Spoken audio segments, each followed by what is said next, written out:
सबसे पहले हम बात करने वाले हैं पश्चिम बंगाल की राजनीति को लेकर के, जहां ममता बनर्जी पर अधीर रंजन ने निशाना साधा है। पूरी खबर बता रहे हैं सुमित। और इस वक्त की बड़ी खबर आपको बताएं, इंडी गठबंधन में जिस तरीके से बिखराव को लेकर तमाम बड़ी अपडेट्स मिल रही हैं, वहीं अधीर रंजन चौधरी ने ममता बनर्जी पर बड़ा हमला बोला है। अधीर रंजन चौधरी ने कहा है कि झूठ की राजनीति करती है ममता बनर्जी, चुनाव में ममता की मदद नहीं लेंगे, यह भी अधीर रंजन कहते नजर आ रहे हैं। उन्होंने साथ ही कहा कि कांग्रेस अकेले चुनाव लड़ेगी और चुनाव में ममता की मदद हम नहीं लेंगे। तो इंडी गठबंधन में लगातार दरार की खबरें और अब पश्चिम बंगाल में कैसे इंडी गठबंधन बिखर रहा है, उस पर अधीर रंजन चौधरी का बड़ा हमला ममता बनर्जी पर। ममता बनर्जी की दया से हम लोग नहीं चुनाव लड़ेंगे और लड़ने के नहीं चाहते। कांग्रेस पार्टी अपनी ताकत पर चुनाव लड़ना जानते हैं। जो 2 सीटें हमारा कब्जे में है वो बीजेपी पार्टी और ममता बनर्जी को हरा के हम लोग कब्जे में लाए हैं। ममता बनर्जी की दया दुरज पे कांग्रेस पार्टी अपना राजनीति नहीं करते, कभी नहीं किए थे, आज भी नहीं करते। बदले में कांग्रेस पार्टी की दया से और मदद से 2011 साल में ममता बनर्जी खुद सत्य पे आई थी। ये बात मान के चलिए, ममता बनर्जी एक अवसरवादी नेत्री की नाम है।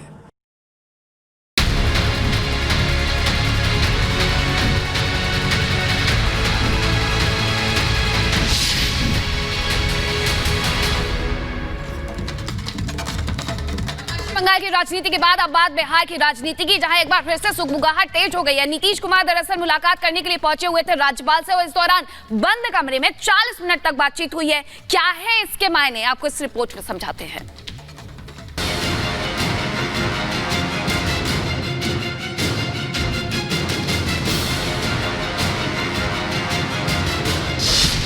चालीस मिनट तक राजभवन में मुलाकात। राज्यपाल से क्या हुई बात? बिहार में तेज हुई सियासी हलचल। नीतीश की चुप्पी से उठे कई सवाल। क्या बिहार की जनता को फिर से सियासी सरप्राइज मिलने वाला है? क्या राज्य में फिर से सरकार बदलने वाली है? क्या बीजेपी आरजेडी के साथ बार बार गठबंधन कर सीएम की कुर्सी पर काबिज नीतीश कुमार फिर से कोई नया खेला करने वाले हैं? ये तमाम सवाल इन तस्वीरों के सामने आने के बाद से उठ रहे हैं। इन तस्वीरों ने बिहार में जारी शीतलहर के बीच राजनीतिक तापमान को बढ़ा दिया है। सियासी मुलाकात है राजभवन में। अभी बहाना तो था कि वीसी के अपॉइंटमेंट की के लिए बैठक की गई थी, लेकिन अब उसमें क्या बातचीत हुई है ये आने वाला वक्त ही बता पाएगा। लेकिन संबंध जो है नीतीश कुमार और लालू यादव के बीच में, उसमें दरार आ चुका है जब से नीतीश कुमार ने कन्वीनर पद को ठुकराया है। अचानक मुख्यमंत्री नीतीश कुमार राज्यपाल राजेंद्र आर्लेकर से मिलने राजभवन पहुंच गए, जहां सीएम और राज्यपाल के बीच करीब 40 मिनट तक बातचीत हुई। लेकिन दोनों के बीच क्या बातचीत हुई ये पता नहीं चला। सीएम भी राज्यपाल से मिलने के बाद पत्रकारों से बिना बात किए ही निकल गए। नीतीश के राजभवन पहुंचने के बाद ही बिहार में सियासी हलचलें तेज हो गई हैं। राज्यपाल से मुलाकात के पहले मुख्यमंत्री डिप्टी सीएम तेजस्वी यादव के साथ एक सरकारी कार्यक्रम में थे, लेकिन वो बिना तेजस्वी यादव के वहां से सीधे मंत्री विजय चौधरी के साथ राजभवन पहुंच गए। अब पता नहीं किस कारण से गए, पहले कारण जानिए ना। अब मुख्यमंत्री हैं और गवर्नर हैं, तो उनके बीच तो सरकार के कामकाज को लेकर कई बार विचारों का आदान प्रदान या कई विषयों पर चर्चा की जरूरत पड़ती ही रहती है। तो उसके हिसाब से अब किस कारण से गए, पहले इसकी जानकारी हो तभी इस पर कोई टिप्पणी की जाए, वरना मुख्यमंत्री का राज्यपाल के यहाँ जाना कोई अस्वाभाविक घटना तो है नहीं। इस मुलाकात के बाद कई तरह की सियासी अटकलें लगाई जा रही हैं। नीतीश के अचानक राज्यपाल के पास पहुंचने से सियासी सरगर्मियां इसलिए बढ़ गईं क्योंकि पिछले कुछ समय से नीतीश के एनडीए में वापस जाने के कयास लगाए जा रहे हैं। ये अटकलें केंद्रीय गृह मंत्री अमित शाह के बयान के बाद और तेज हो गई।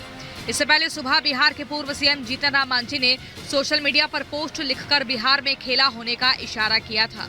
मांझी ने लिखा, बंगला में कहते हैं खेला होबे, मगही में कहते हैं खेला होक, तो भोजपुरी में कहते हैं खेला होखी, बाकी तो आप खुद ही समझदार हैं।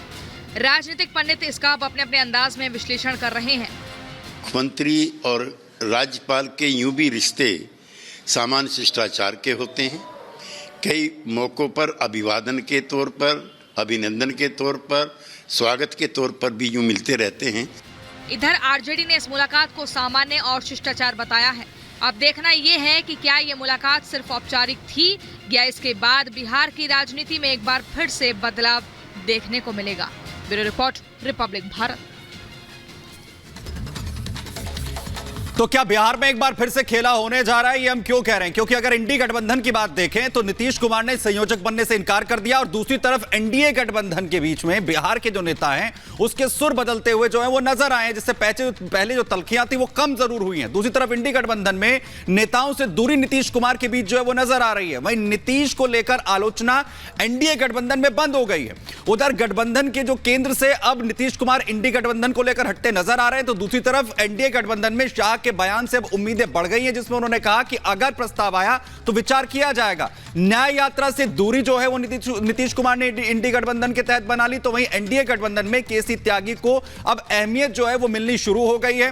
ये वो तमाम चीजें जो ये बता रही हैं कि एक बार फिर से बिहार में बड़ा खेल हो सकता है और नीतीश कुमार एक बार फिर से क्या पाला बदल लेंगे, इसे लेकर जो सुर हैं वो भी और तेज होते हुए नजर आ रहे हैं। और सबसे बड़ी बात यह है कि जिस तरीके से अभी हाल ही में इंडी गठबंधन को लेकर चाहे पद को ठुकराना हो या फिर न्याय यात्रा से दूरी बनाना हो, ये वो तमाम चीजें हैं जो नीतीश कुमार को लेकर अब चर्चाएं और भी तेज यहां पर होती हुई नजर आ रही हैं। तस्वीरें वो भी दिखा रहे हैं जब मिलने के लिए पहुंचे हुए थे मुलाकात करने के लिए राज्यपाल से। और इसी के साथ हमारे वरिष्ठ सहयोगी प्रकाश जी जुड़ गए हैं। प्रकाश जी, आरजेडी के विधायक ने खिचड़ी वाले दिन इस तरीके का बयान दिया था। आरजेडी के विधायक भाई वीरेंद्र वो ये कहते हैं कि 79 विधायक आरजेडी के हैं और नीतीश कुमार मुख्यमंत्री बनकर के बैठे हुए हैं, यानी कि लालू प्रसाद यादव की कृपा है। बयानबाजी के बाद क्या सियासत अब बदलने वाली है बिहार में?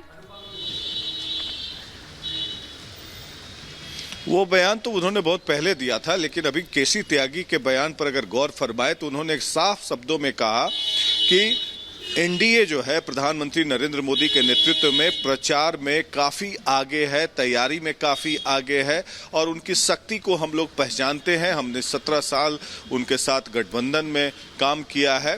तो जहाँ तक इंडी ब्लॉक का है वो काफ़ी पीछे है, ये केसी त्यागी ने अभी स्वीकारा हमसे इंटरव्यू में। दूसरी बात, उन्होंने कांग्रेस पार्टी को भी आड़े हाथों लिया कि जब किसी को चेहरा नहीं बनाना था तो मल्लिकार्जुन खड़गे का नाम कैसे आ गया, इस पर काफ़ी रंज दिखे। और जब से कन्वीनर पद का जो कन्वीनर का पोस्ट है जो नीतीश कुमार ने ठुकराया है, उसके बाद से हम देख रहे हैं कि लालू यादव और नीतीश कुमार के बीच भी दूरी बढ़ी है, चाहे वो सीट शेयरिंग का मामला हो या मामले हो। राहुल गांधी की यात्रा शुरू होनी है, अभी तक ये तय नहीं हो पाया है कि नीतीश कुमार शामिल होंगे या नहीं होंगे, जबकि कांग्रेस के नेता ये कहते हैं कि वो शामिल होंगे, जबकि आधिकारिक जानकारी ये नहीं है। केसी त्यागी ने भी ये कहा अभी। तो इन तमाम चीज़ों को लेकर राजनीतिक अटकलें जारी हैं कि नीतीश कुमार के मन में आखिर चल क्या रहा है। क्या कोई बैक चैनल पॉलिटिकल नेगोशिएशंस हो रहा है? ये हम अपने चैनल पर तब से कह रहे हैं जब ललन सिंह को नीतीश कुमार ने जेडीयू के अध्यक्ष पद से हटाया, तभी से हमने ये कहना शुरू किया कि कुछ पॉलिटिकल रीअलाइनमेंट की गुंजाइश बन रही है। और उसके बाद अब देखना होगा कि क्या नीतीश कुमार महागठबंधन में रहते हैं या एनडीए में वापस जाते हैं, क्योंकि जेडीयू का एक मजबूत धड़ा जो है वो चाहता है कि पॉलिटिकल रीअलाइनमेंट हो और नीतीश कुमार एनडीए के साथ फिर से वापस जाएं। लेकिन कुछ ही लोग हैं जो चाहते हैं कि लालू के साथ रहें। अब देखना है कि आगे नीतीश का क्या फैसला होता है।